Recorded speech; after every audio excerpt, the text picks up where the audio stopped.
ఒకప్పుడు ప్రపంచంలో ఉన్న 100 దేశాల జాబితాలో మనం కూడా ఓ మూల ఉండేవాళ్ళం. బ్రిటిషోడు మన దేశానికి స్వతంత్రం ఇచ్చిపోయాక కామన్వెల్త్ దేశాల్లో భాగం మనం. కామన్వెల్త్ అంటే బ్రిటిషోడి బానిస దేశాల్లో ఒక భాగం అనమాట.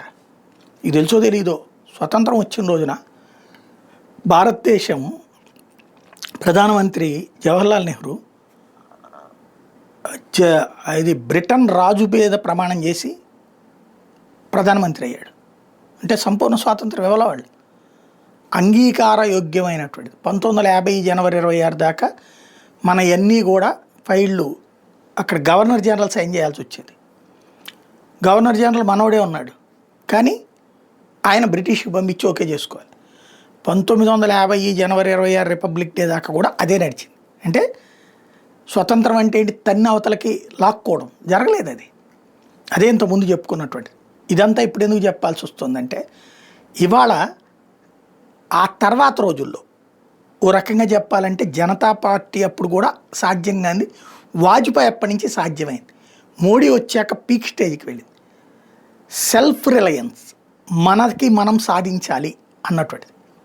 మనం ఎంతసేపటికి ప్రపంచానికి మనుషుల్నిచ్చే వాళ్ళగా తయారవుతున్నాం తప్పించి, ప్రపంచపు సరుకుల్ని కొనుక్కునే వాళ్ళుగా తయారవుతున్నాం తప్పించి, మార్కెట్గా తయారవుతున్నాం తప్పించి, మంచి పారిశ్రామికవేత్తలుగా మంచి వ్యాపారవేత్తలుగా తయారు కావట్లేదు.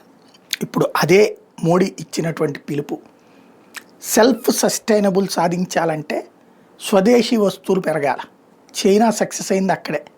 సోషల్ మీడియా ప్లాట్ఫారాల నుంచి ప్రతి ఒక్క దాంట్లో కూడా అక్కడ సొంతయ్యే ఉన్నాయి. ఆ స్టేజీ వైపుకి భారతదేశాన్ని తీసుకెళ్లే ప్రయత్నమే సెమీ కండక్టర్ చిప్స్ ఇండియాలో తయారు చేయాలా, ఆయుధాలు ఇండియాలో తయారు చేయాలా, ఆహారాలను ఇండియాలో తయారు చేయాలి, ఇట్లా ఎరువుల్ని కూడా ఇండియాలో తయారు చేద్దాం అన్నటువంటి పిలుపు. ఓ రకంగా అమెరికా అధ్యక్షుడు ట్రంప్ చేస్తున్న ఓవర్ యాక్షన్తో భారతదేశం మలిదశ, అంటే తొలి దశలు అయిపోయినాయి, ఇప్పుడు మలిదశ సంస్కరణ విప్లవం వైపు అడుగులు వేస్తోంది.